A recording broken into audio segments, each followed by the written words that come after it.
Good morning and welcome to this conference call. We'll start with a presentation given by Paul Polman and Graeme Pitkethly, which will be about 40 minutes, then we'll take your questions. As usual, I drew your attention to the disclaimer relating to forward-looking statements and non-GAAP measures. And with that, let me hand straight over to Paul. Well, thank you, Andrew. The first few months of the year are always a busy time for us, and that certainly has been the case this year.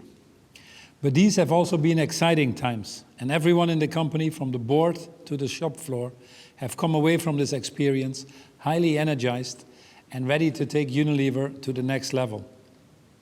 Over the last 6 weeks, between myself, Graeme and Marijn, we have met with many of our shareholders. We have greatly valued the frankness and honesty of these discussions. What we have heard is a resounding support for our investment-led growth model and the compounding returns that this model brings over the long term. At the same time, you've made it clear that you, like us, see opportunities to accelerate the delivery of value in the shorter term, so long as we stay true to that long-term growth model. That has been inspiring for everyone in the business, and we thank you for that. I would also like to thank Marijn and the rest of the board for their support, insight, and thoughtful engagement over the last couple of months. In recent years, the reviews we've had with our board on performance, strategy, and long-term vision for the business has become richer and richer. And the discussions we've had as part of this latest review have certainly continued this trend. The first conclusion we came to as a board is that the strategy we have been pursuing through the various phases of this company's development is the right one for Unilever and for our shareholders. It is a strategy of long-term value creation through an investment-led growth model. Unilever is first and foremost and above all a growth company. It has and will continue to deliver the biggest parts of its value creation through top-line growth. That is what we do. In that vein, despite the challenging market conditions we face, we expect to continue to deliver competitive underlying sales growth in the range of 3 to 5%. The many opportunities for growth we see offer the potential for this to be higher again in the future when fundamentals in emerging markets improve, and they undoubtedly will. Our model, as you know, is one of compounding returns on investment. So the first priority for the cash we generate will continue to be to reinvest it back in the business, where we generate an attractive return on invested capital that is in the high teens. At the same time, however, the accelerating pace of change that we are seeing in our markets and in the competitive set requires us to continue to set the bar higher. And the board review has identified a number of areas where we can go further, faster. The progress already made with the Connected for Growth program allows us now to accelerate this program and to take it to the next steps. This is to combine our food and refreshment unit into a single one, which will become a leaner and more focused business that will not only benefit from our global scale and footprint, but also be better able to compete with the fast-changing competitive set in foods. These actions will unlock higher savings, which will both fuel sustained growth ahead of the market and allow us to target an underlying operating margin before restructuring of 20% by 2020. To help you track our progress, we will report our performance with greater granularity in our financial communication. We will also accelerate the evolution of our portfolio. We have concluded that the future of our spreads business is best pursued outside of Unilever. We will also look to create further flexibility for strategic portfolio change through a review of the dual-headed legal structure with a view to simplifying it. The balance between our home care and personal care business with growth opportunities in emerging markets and our food and refreshment business with substantial developed market scale means that we can support our ambitions with a high level of financial leverage. and do this while still retaining the benefits of an overall credit rating and maintaining a full range of strategic flexibility. This enables us to enhance value for our shareholders through increased capital returns, starting with an initial share buyback of 5 billion euros this year. Finally, we will raise the dividend. We will raise the dividend by 12%, reflecting the increased confidence that we have in the outlook for profit growth and cash generation. Now, before we look at each of these actions in more detail, I want to emphasize once again that 4 growth objectives for our business were unchanged. These 4 growth objectives are consistent growth year after year, competitive growth ahead of the market, profitable growth with continuous margin improvement, and responsible growth that creates value in the short term and secures the long term. This model has delivered results over the past 8 years. Underlying sales growth has averaged 5%, which has been well ahead of our markets. Our underlying operating margin, which excludes restructuring, has increased by nearly 200 basis points. Free cash flow has doubled to 4.8 billion euros per year. And yes, return on invested capital, including goodwill, has increased to 18%. We enjoy some clear and sustainable competitive advantages that are the basis for this long-term, sustainable investment-led model. These are advantages that are hard to replicate. First, we have many of the world's top brands. In fact, 13 brands with 1 billion or more turnover each. And more of them are demonstrating the power of combined product functionality with a clear and compelling purpose. Purpose that resonates with consumers and drives increased purchase preference. Second, we have a tremendous portfolio opportunity with global scale and reach. In fact, we reach 2.5 billion consumers around the world every single day. 85% of our category country combinations are either the number 1 or number 2 in their markets, and 60% have leading positions.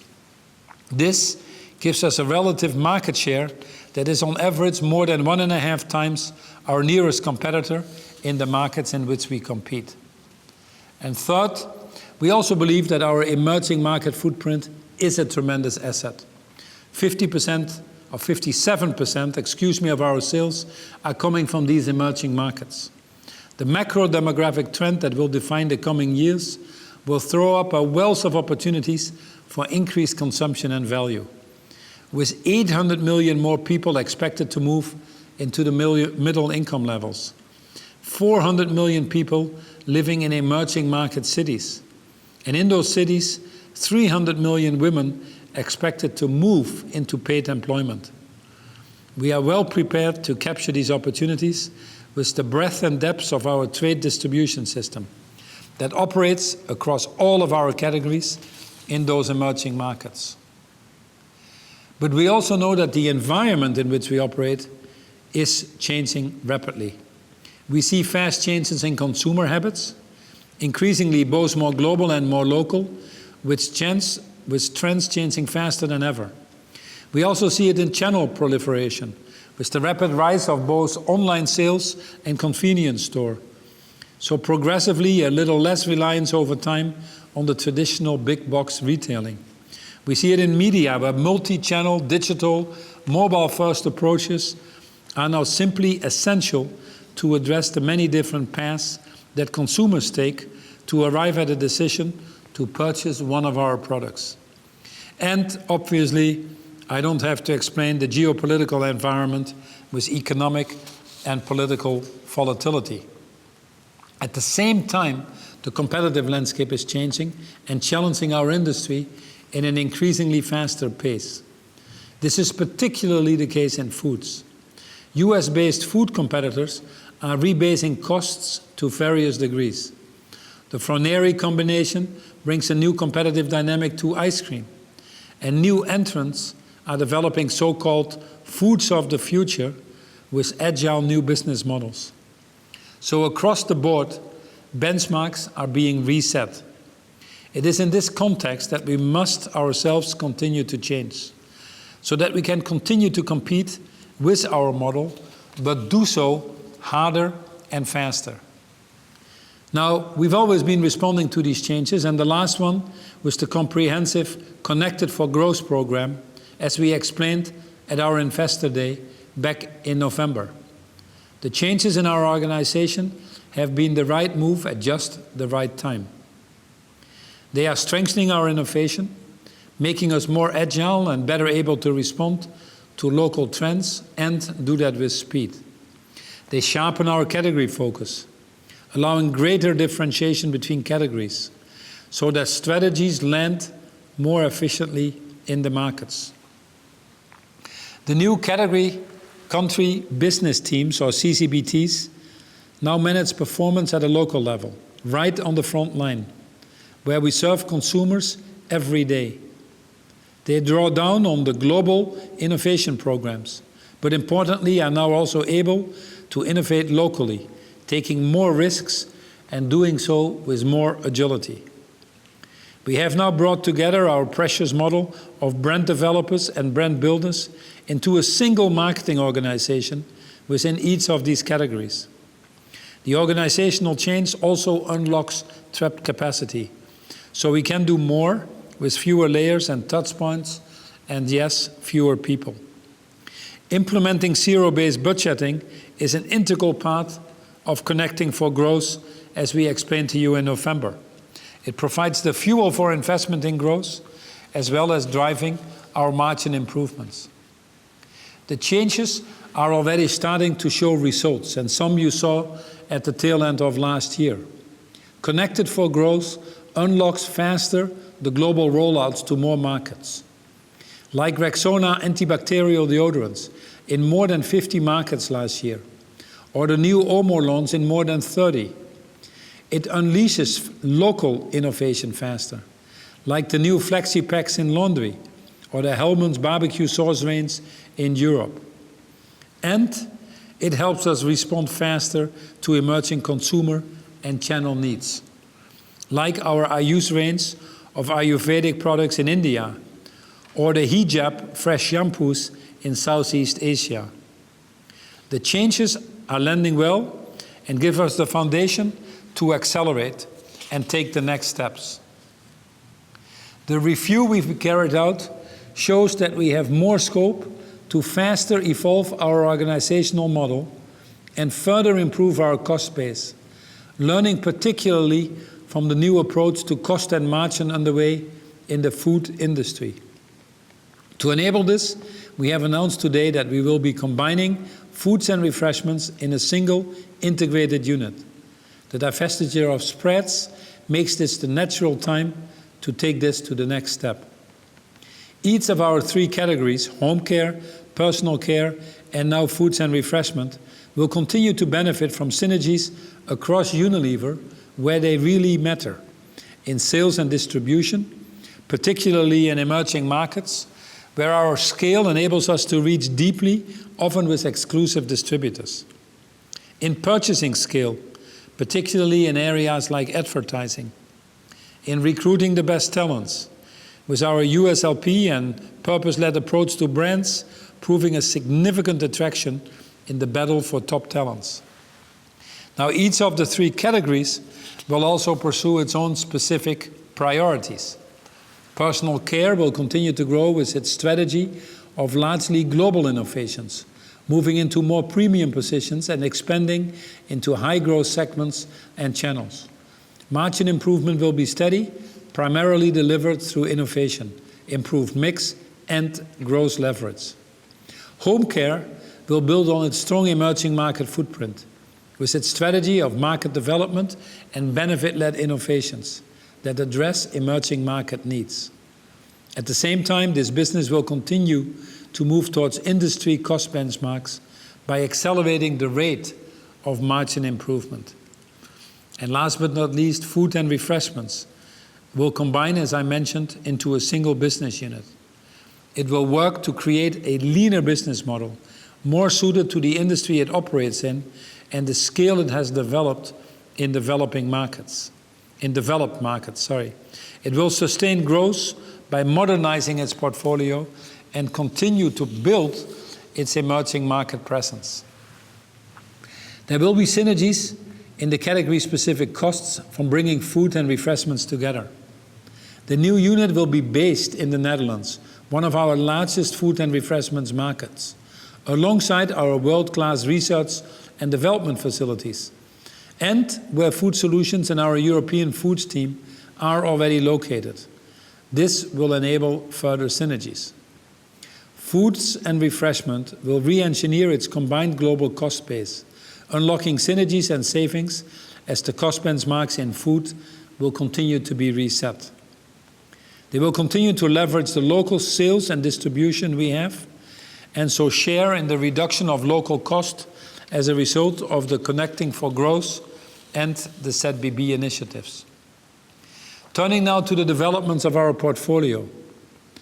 The changes happening in our consumer and competitor landscape make it critical that we continue to actively manage the portfolio through bolt-on acquisitions and disposals. With the fast pace of change in our sector, we expect that the deal pipeline will become increasingly active. We expect to be able to reshape the portfolio more dynamically as a result. Just under 2 years ago, we set up a separate baking, cooking and spreads unit to allow greater focus on the issues facing this business.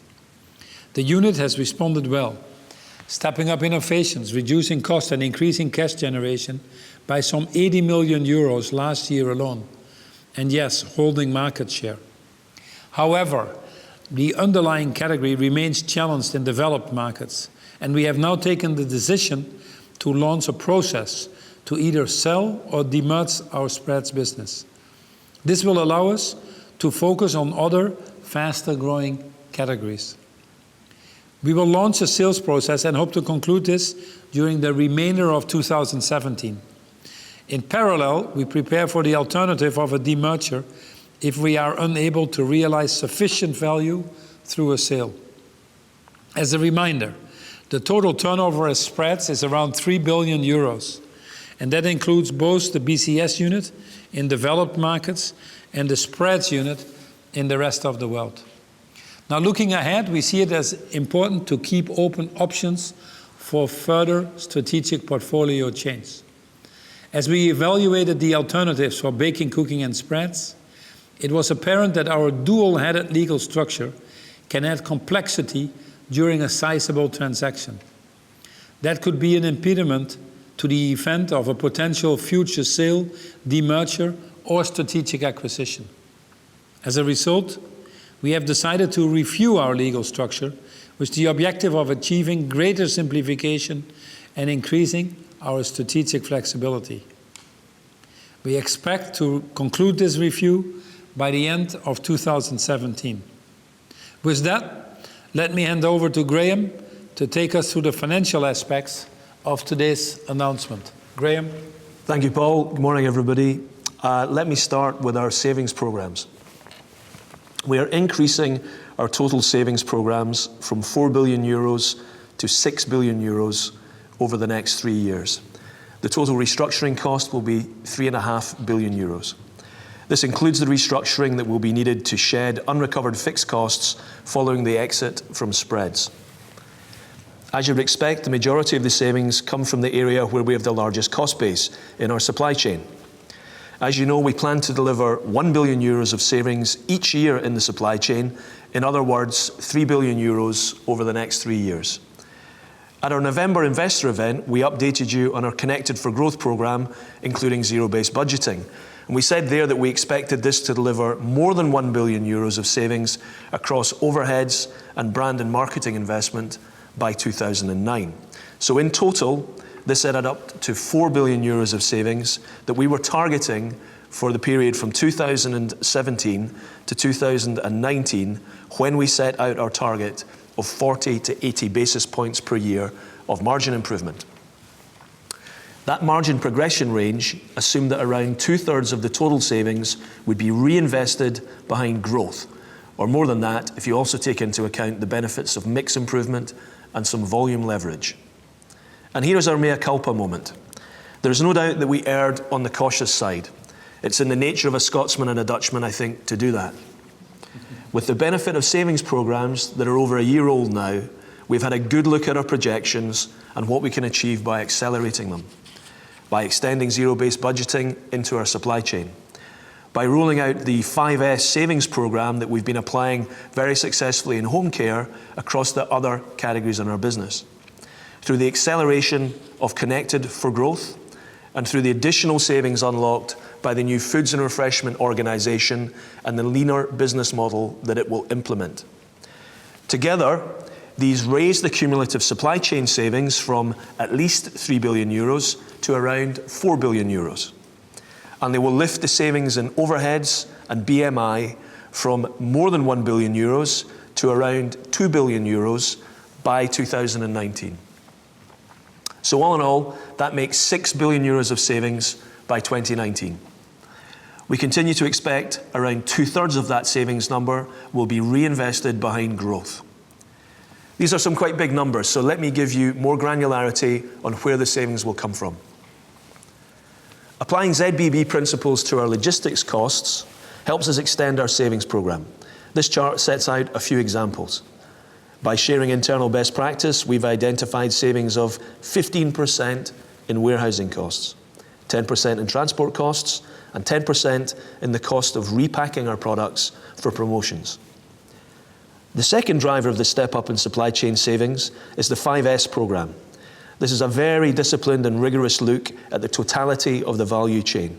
The 5 elements are formulation, specification, sourcing, partnering, and portfolio. Across each of these elements, we challenge ourselves as to whether the value we are adding for the consumer is greater than the cost.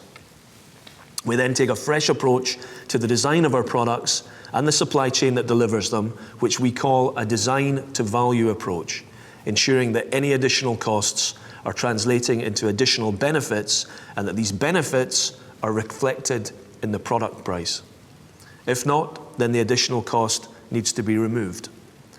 The 5S approach is already being applied in home care and is one of the reasons for the strong margin improvement we've been seeing in that category. It is delivered very well there, and so we're now rolling it out across the rest of our business. One of the example areas where we see a lot of scope is to be much smarter about the way we source products, using e-auctions to bid in real time for materials. In many cases, this can lead to a 20 to 40% saving on material costs. Turning to brand and marketing investment, zero-based budgeting brings much greater visibility to exactly what we are spending and where. It's also a great process for challenging the status quo and bringing accountability to ensure that, having identified an opportunity for a better way of doing things, we actually go ahead and deliver the change. This chart shows a few examples of the way we'll be driving greater efficiency in our marketing investment. Typically, we create many more advertising assets than we actually put on air. And those assets we do show rarely, if indeed ever, reach the point where they are no longer effective. We are now targeting to reduce the number of adverts created by around 30%. This will not compromise the impact of our brand communication, because we will now be showing more of our best and most effective advertising for longer, not stopping it too soon because we want the latest shiny new toy. At the same time, in many of our emerging markets, we often oversaturate consumers in the periods during which a particular piece of advertising is on air, showing it more frequently than our guidelines and consequently diminishing our returns. That's a poor return on investment all around, for us and for the poor consumer being bombarded with the same message. And we have, for the first time, got full transparency on the number of creative agency relationships being managed around the Unilever world. And it turns out there are a whopping 3,000 of them. We plan to reduce that by half. That's good for us, with less complexity to manage and better buying power, and it's good for our agencies, who will have the benefit of more scale and bigger business with us. Turning to the drivers of overhead savings, across the entire cost landscape, we're applying ZBB, and where we do that, we find new opportunities. One simple example is the number and cost of consultants we use. We're confident we can reduce this by 40% without impacting either our growth or compromising our controls or our efficiency. Not so good for the consultants, but they can probably afford it. Through Connected for Growth, we'd already planned a 15% reduction in the cost of middle and senior management layers, and we are well underway with that. In addition, the foods and refreshment redesign, which Paul described earlier, will reduce their total overheads costs by around 20%. To repeat, the €6 billion of total savings by 2019 will be substantially reinvested to fuel growth. This includes investment both in the core of our business to grow ahead of what we expect to remain very competitive markets, and investment behind new growth opportunities. Paul will come back to these in his conclusion. Our margin target allows for a reinvestment level of 2/3 of the savings we generate. Together with the improvement in mix from margin accretive innovation, we expect these to drive a margin improvement of between 350 and 400 basis points by 2020.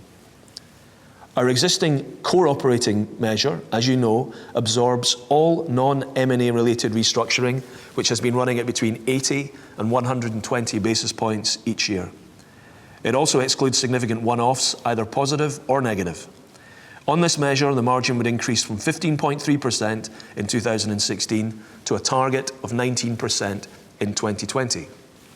However, if we were to continue to report core operating margin, we believe we would give a confusing and potentially misleading picture of the progress and performance of our business in the intervening years when restructuring will be running at around double the historic rate. So going forwards, we will report both a GAAP operating margin, which is the all-in measure, and a new measure of underlying operating margin. This will be before all restructuring costs and other significant one-offs, again, either positive or negative. We expect the underlying operating margin to rise from 16.4% in 2016 to 20% in 2020. By 2020, we expect restructuring costs to be back to the more normal recurring level of around 100 basis points each year. The new measure of underlying operating margin will also make it easier to compare our margin with the rest of our peer group, most of whom exclude restructuring from their reported measures. The way that the margin improvement is delivered will be different for each of the three categories. In personal care, we will continue to drive gross margin through premiumization. We will extend zero-based budgeting and still apply the 5S savings approach, but there will be a higher level of reinvestment than in the other categories. We expect underlying operating margin to increase by around 100 basis points to 21% by 2020. In home care, we are targeting a 600 basis points increase to reach industry levels of profitability with an underlying operating margin of around 16% in 2020. This will come from a step change in costs through ZBB and 5S.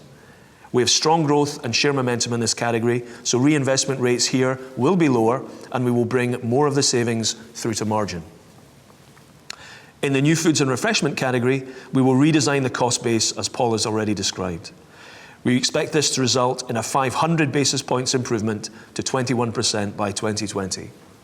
This will be a competitive level of profitability, but still allow us to continue to invest behind a long-term growth model in this category, as in the rest of the business, particularly in emerging markets.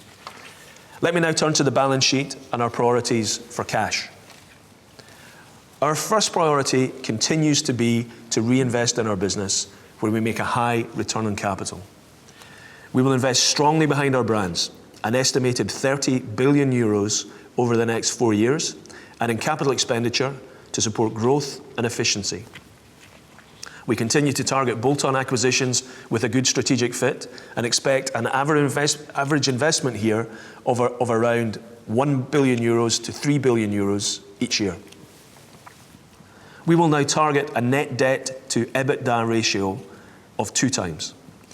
This is a quite appropriate level to support our business, which includes both home and personal care, with significant growth opportunities in emerging markets, and foods and refreshment, with its substantial developed market presence.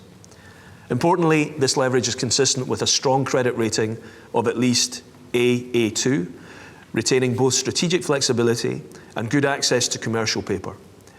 It is worth pointing out that when Moody's, for example, calculate net debt to EBITDA, they do so on an adjusted basis, which includes pensions and lease adjustments. And on that basis, the 2 times target translates into an adjusted ratio of 2.6 times. Turning to rewards for shareholders, most importantly, our normal dividend policy is unchanged. That is to deliver an attractive, growing and sustainable dividend.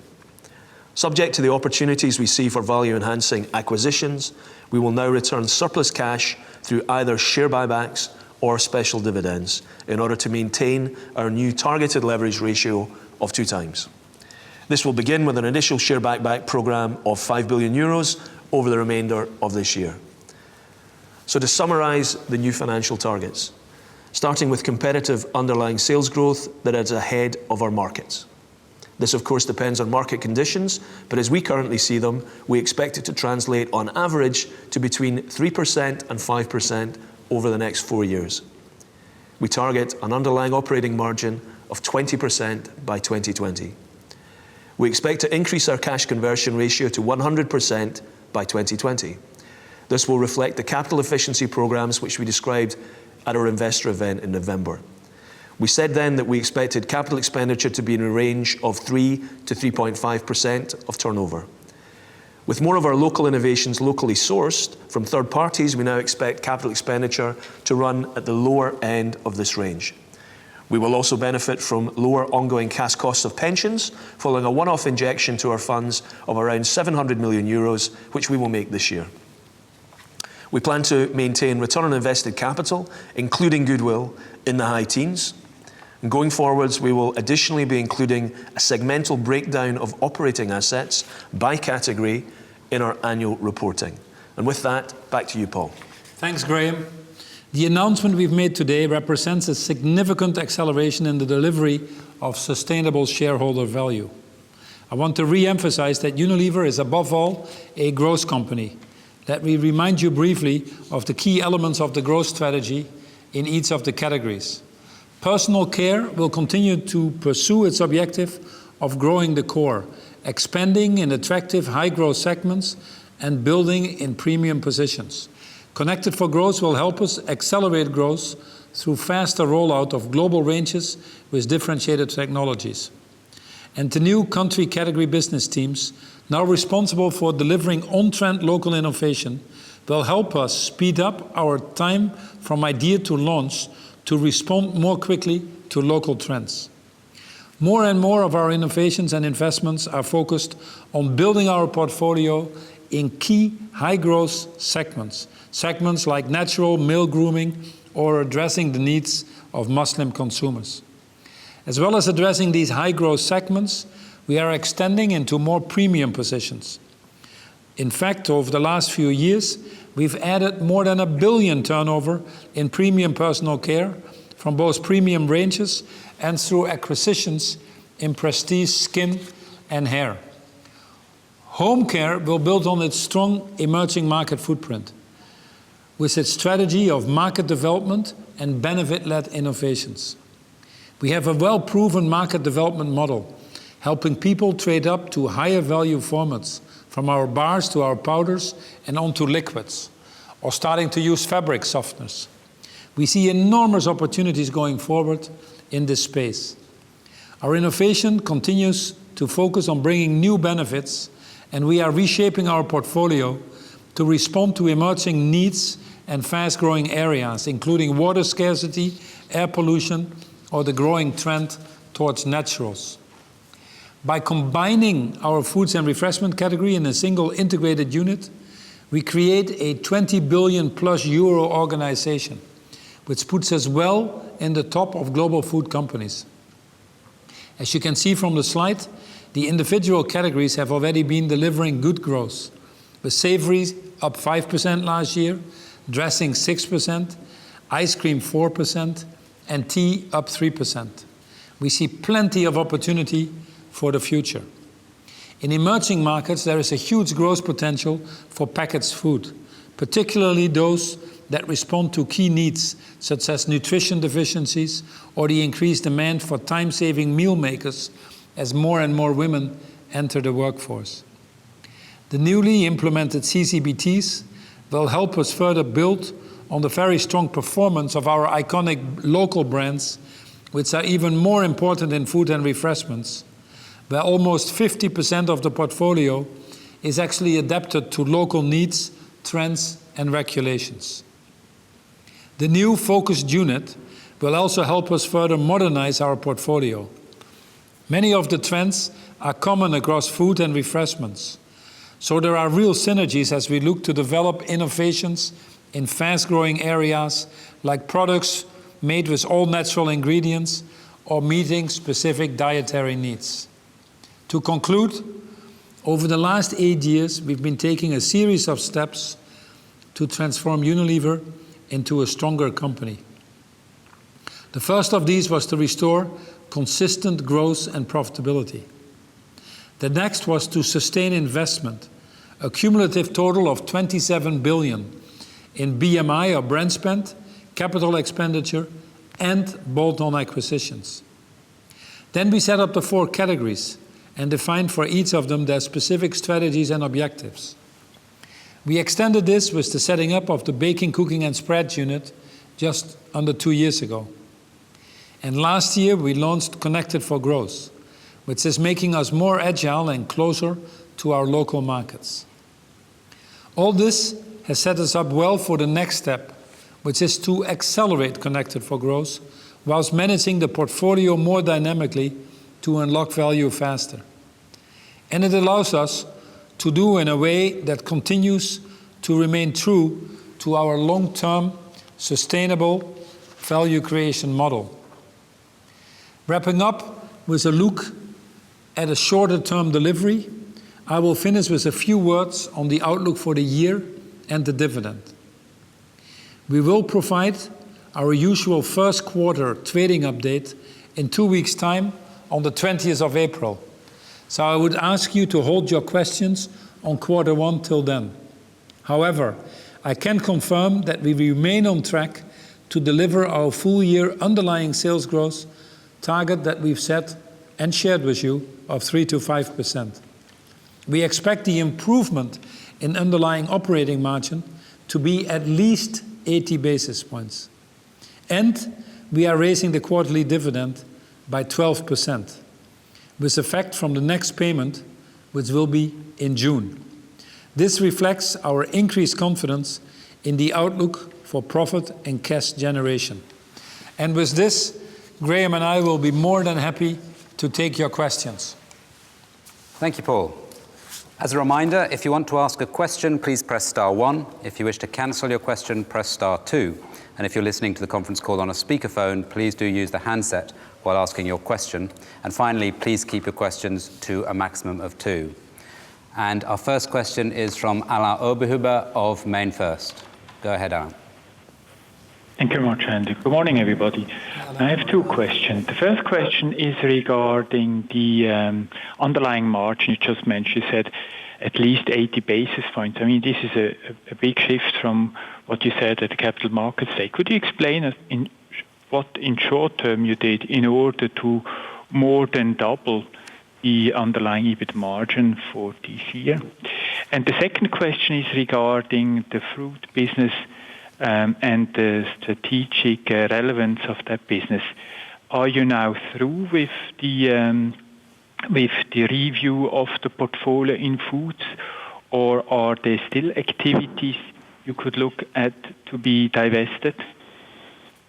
Yeah, thanks, Alain, for both questions. And again, you were the first one with a report out this morning, so congratulations on that. We have 2 things here. When we announced in the investor event at Port Sunlight, Connected for Growth, we already mentioned at that time that it would result in doubling our cash flow and that we would move a 20 to 40 core operating margin improvement to the 40 to 80 range. Admittedly, at that time, we continued with our strategy by saying, let's deliver, let's not just go out and celebrate. And we played it down, especially in light of the subdued global trading environment. Obviously, the events of the last few weeks have helped us to accelerate some of the savings, and we actually are making good progress to the implementation of Connected for Growth. That makes us feel confident to announce that we will be not only making the 80, but making the statement of at least 80 basis points improvement this year. Many of these savings come from our ZBB program that is also underpinning the Connected for Growth, where we are seeing synergies coming through already in the areas, obviously, of procurement, but also in the areas of return on investment of our marketing spend. Graeme will explain in a minute how we are further accelerating that by rolling out the 5S program that we have successfully implemented in laundry. And you've seen how quickly we have unlocked margin for that, how we are rolling that out to our other categories. Before I give the word to Graeme very quickly, on food business, we think that combining the food and refreshment business makes a lot of sense, especially with spreads now leaving. It creates a more efficient unit that can actually better adjust its strategies to the realities of the food competitive set, whilst still leveraging to an enormous extent the scale and go-to-market capabilities that we have in Unilever. In many parts of the world, our food business actually helps us develop our home and personal care business, and in other parts of the world, our home and personal care business help us develop our food business. Just a very simple illustrative example of that is really the emerging markets. When I joined this great company about 8.5 years ago, we had 75% of our food business, as it then was called, by the way, the simple one-unit food, in the developed markets. Now we have shifted that balance to already 45% emerging markets and the rest 55% developed markets. A tremendous shift because we have this strong presence in the emerging markets with our home and personal care business. Now, the split that we announced of at that time making food separate and refreshment separate, that we're now combining again, was actually also the right decision, because it allowed us to provide focus to each of these units that gave us that fast acceleration. And the result now is, as I mentioned before, that you have a food business that is growing above the market and you have a refreshment business that is going above the market. So driving now these synergies together will be the logical next step. I'll go back to Graeme to give a little bit more color on the 5S program. Yeah, hi Alain, morning. Just to cover 5S very briefly, we're actually indebted to Nitin and the leadership team in home care where this was pioneered. In home care, it's allowed us to step up the savings delivery by over 30%. There are basically 5 elements to it, which I touched on earlier. Just out of interest, the S stands for smart, and if you put the word smart before each of these, you'll get what 5S means. But it's formulation, product specification, sourcing, partnering, portfolio, and pricing. That's just intended to say it's end to end. It's a complete, comprehensive, end-to-end review of everything, and asking basically a simple question: does the things that we put on our products, do they add more cost than the value we get back out in price? That's basically, it's very disciplined, it's very rigorous, and we would roll it out across the rest of our portfolio and the other categories as we're doing now. We expect to get big benefits. Just to highlight though, a combination of 5S and ZBB dial-up, which is basically the driver here of the acceleration of savings. We'll go from 4 billion to 6 billion, but we will continue to put 2/3 of those savings back into the business to drive growth. Good. Our next question is from Celine Pannuti of JP Morgan. Go ahead, Celine. Yes, good morning. I have 2 questions. My first on the outlook for growth. So you said 3 to 5% this year. Then you said 3 to 5% on average over the next 4 years. So did I understand correctly that it will be an average over a period as opposed to annual? But more importantly, now with all the activities that are coming through on the cost side, what kind of confidence do you have within the organization that the organization keep the focus on delivering competitive growth and effectively outgrow the market to deliver the 3 to 5? And if you could as well tell us where this extra savings that you're reinvesting in the market is going to go to. My second question is on a comment that was made, I think, in one of the journalist news today, where you talk about how the new legal structure and the focusing on food will allow you to look at more large scale, could enable, large scale M&A. So, to which extent, when you look at your review, you felt that large scale M&A can be part of the journey, and especially I'm thinking that you are, as you said, the geographical footprint, you are already quite big in the categories where you are, and whether you feel that there may be need for a new category to large-scale M&A. Thank you. Thanks, Aline. That's actually, you sneaked in 3 questions there by presenting them as 2. So let me quickly go over this. The outlook for this year on the 3 to 5% growth, we stick to that. If everything stays equal on the global scene, it's difficult to see that we would deviate from the 3 to 5% over the next few years. We will obviously continuously review this depending on the global situation. But if you take today's environment, I think it's safe to assume that we will be in the 3 to 6% rates over the next few years. And actually, as you know, that is for us market building share growth. 60% of our business actually growing share over that period. We actually think that the step up that Graeme so well explained on the cost side will actually increase our chances to be very competitive on the top line. The savings that we are getting are basically in the areas of procurement and more efficient use of less specifications, smarter design of our products, e-auctions and all these things. And the other ones are in the return on invested capital for our marketing spend, where we still have a lot of inefficiencies also. Unlocking that and reinvesting 2/3 back into the business, as Graeme says, is an absolute must, because it actually gives us the guarantee that we can continue to grow above market. For the legal structure, what we are looking at now is obviously the complexities that the legal structure builds. We've always been able to live with that and frankly run the company with low complexity. With the divestiture of spreads, we're looking at different options, and one of the options is a spin-off. And it is very clear to us that that would be enabled in an easier way if we have a simplified corporate structure versus the dual-headed structure. At the same time, it also increases the optionality, which we believe the market will appreciate. I cannot say what the future brings, but there are undoubtedly, with the fast changes that we see in the market, we also will see opportunities come and go quicker than they probably did in the past. And we just need to be prepared for that. And we owe that to the shareholders, obviously. We owe that to you. And we think that the study that we're now starting on the single-headed structure, wherever that might lead to, we're taking that till the end of this year, but it will help us, guide us, hopefully, to the right decision, which we'll communicate to you in due time. Okay, let's take the next question, please, from Warren Ackerman of SocGen.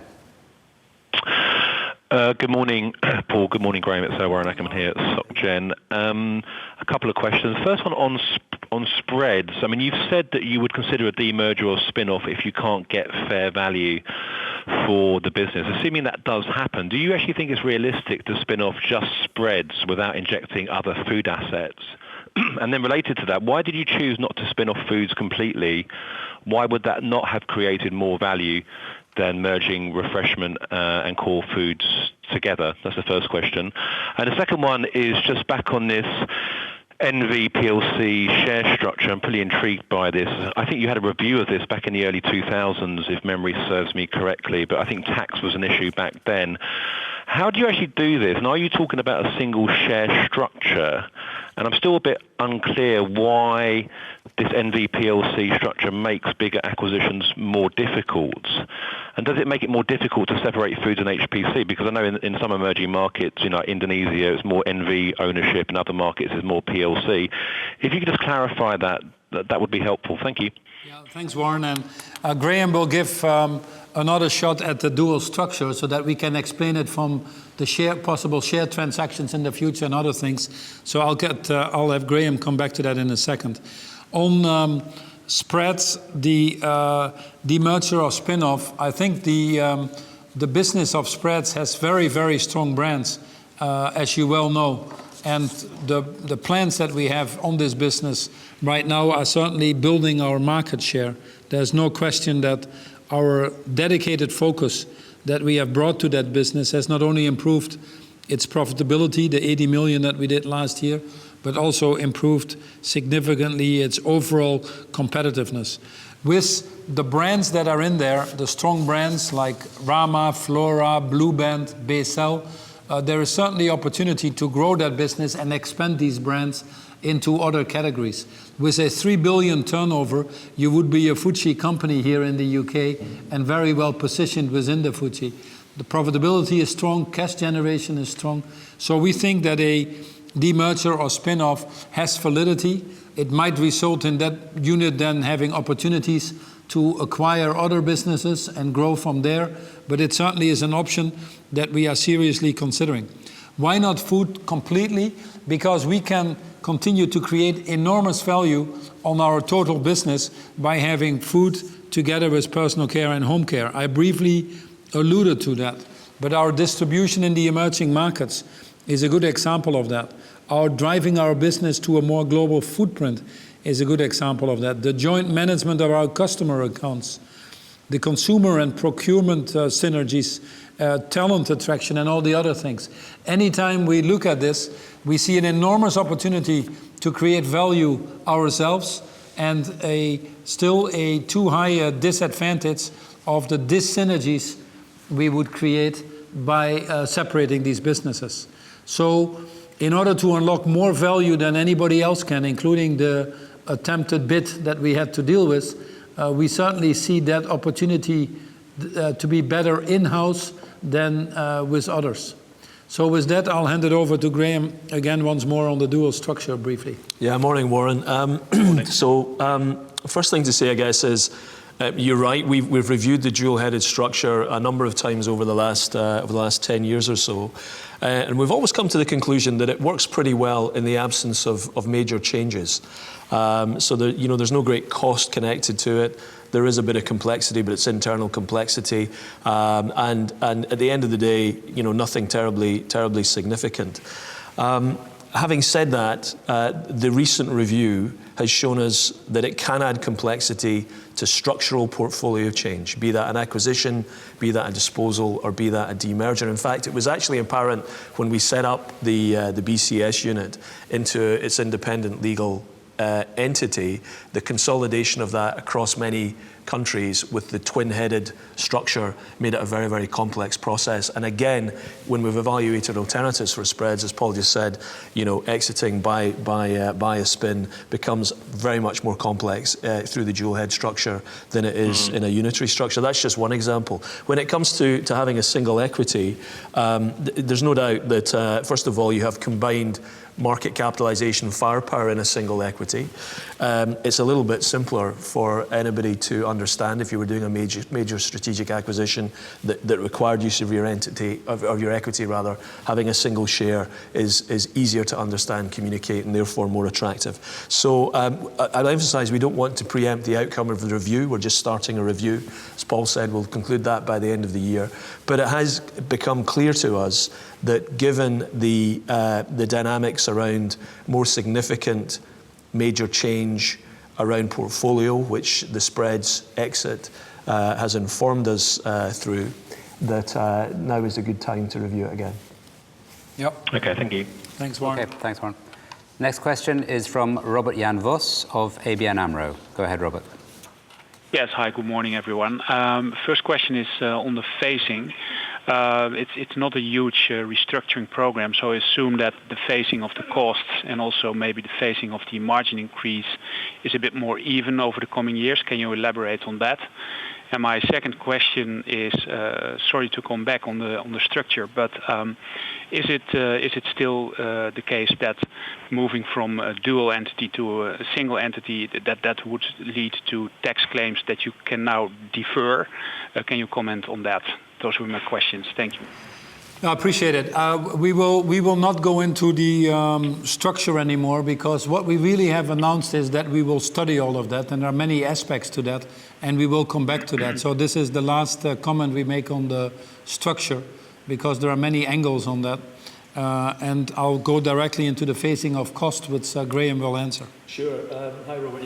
Yeah, in terms of the phasing of delivery of the margin step up, it's not, I wouldn't expect it to be radically different from a steady, relatively steady step up. You saw that we're now increasing the expectations for this year to at least 80 basis points. And as we get, in particular with the food and refreshment unit, where the work has to be done to set the organisation and achieve the move over the balance of this year, we will get greater clarity over the course of this year with regard to the phasing of savings delivery, etc. Just a word about the restructuring investment of 3.5 billion euros in the period 17 to 19.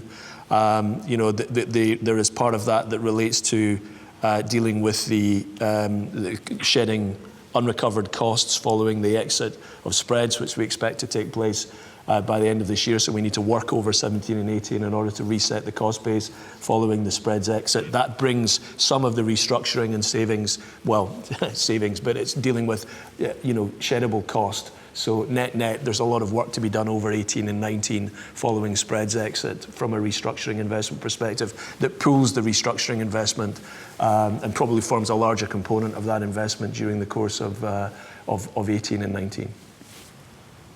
All right, if I maybe can squeeze in my second question then, the dividend payout. You will increase your dividend by some 12%. That, if you look at the latest consensus, that is around 70% payout on core EPS. Is that a percentage to work with going forward? Thank you.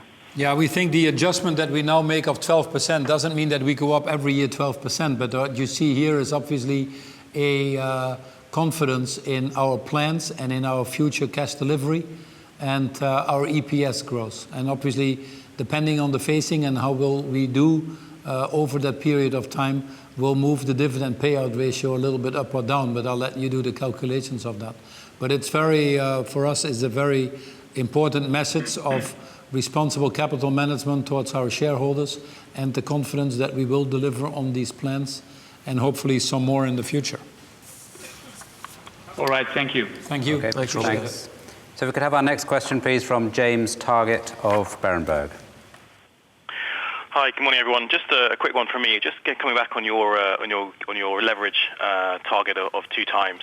Could you just clarify when you say 2 times? Are you including your leases and your pension in that sort of target 2 times multiple? Thank you. No, we're not, James. The biggest adjustment, when I mentioned in the presentation the 2.6 that the rating agencies would see, that one is fully adjusted for pensions and lease adjusting the debt number. The 2 times target that we're expressing is a simple net debt to EBITDA number. That's great. And just one quick follow-up just on the restructuring. I assume the majority of these restructurings are cash. By one of you, could you just confirm that? Around about 2/3 we think will be cash, maybe 1/3 non-cash. That would be a reasonable estimate at this point. Great, thanks. Okay, James. Thanks. So we've just got time for one last question from Pinar Ergun of UBS. Go ahead, please, Pinar. Thank you very much. Paul, you've been running the business successfully since 2009. Are you planning to stay until 2020 to see through this plan?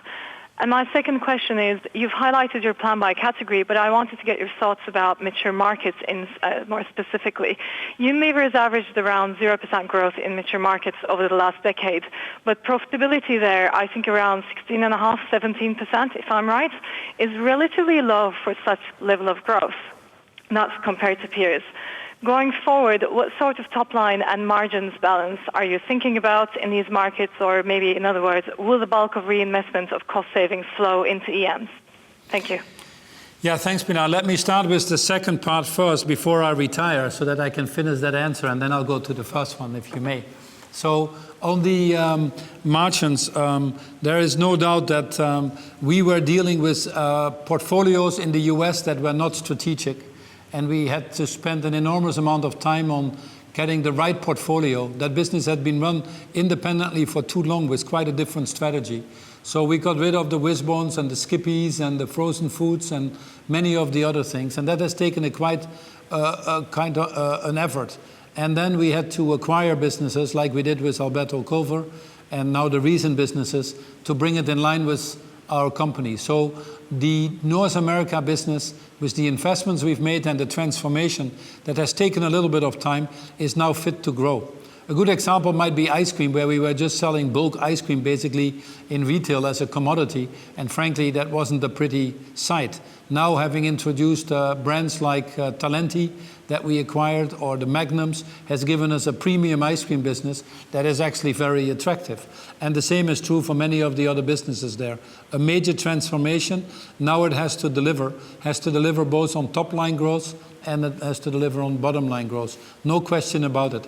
Europe is a little bit more of a difficult situation because the way we define Europe might not be exactly how others define it, but Europe is actually a market with a declining population, a struggling economy, where we see deflation in some of the markets, and where our portfolio obviously is, we've deliberately said we are going to stabilize the business there, but to significantly grow it in Europe will be more difficult to do, because all these investments that we need to make to grow it in Europe are probably giving you a higher return if you make these investments somewhere else.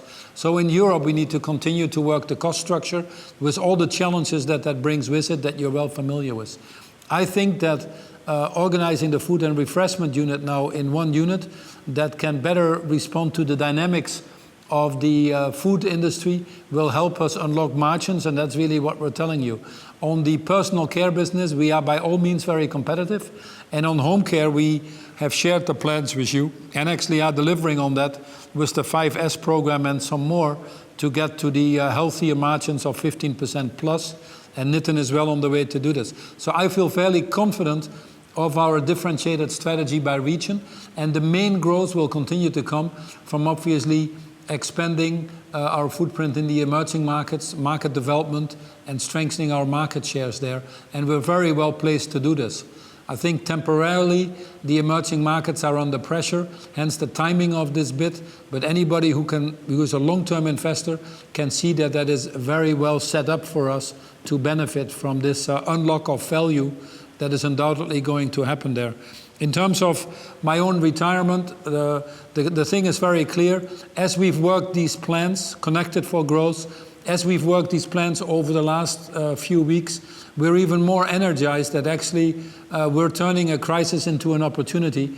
We're even more energized in what we see this can do to Unilever to unlock its growth and its potential. We actually think it's a good thing where we come out as well, but also what it has created in the company, a certain sense of urgency on top of the urgency I was able to bring into the business.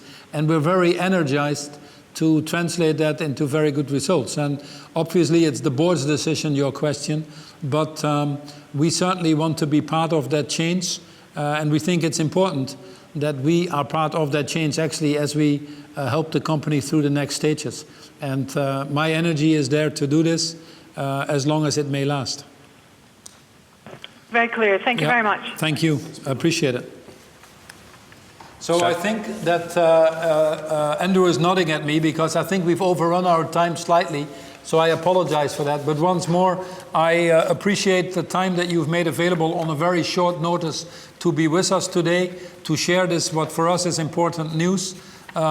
Any questions that you might have in more detail, you obviously can follow up with our super IR team that, by the way, just got recognized by all of you as one of the best IR teams, or I believe the best IR team in the business. So congratulations, Andrew and his team. And then hopefully we will see you in the markets, because we'll continue the roadshow and the active engagement with our shareholder base, which has proven to be once more extremely useful for us as we lead this business to higher levels. Thanks again for your time. Hopefully see you soon. Thank you.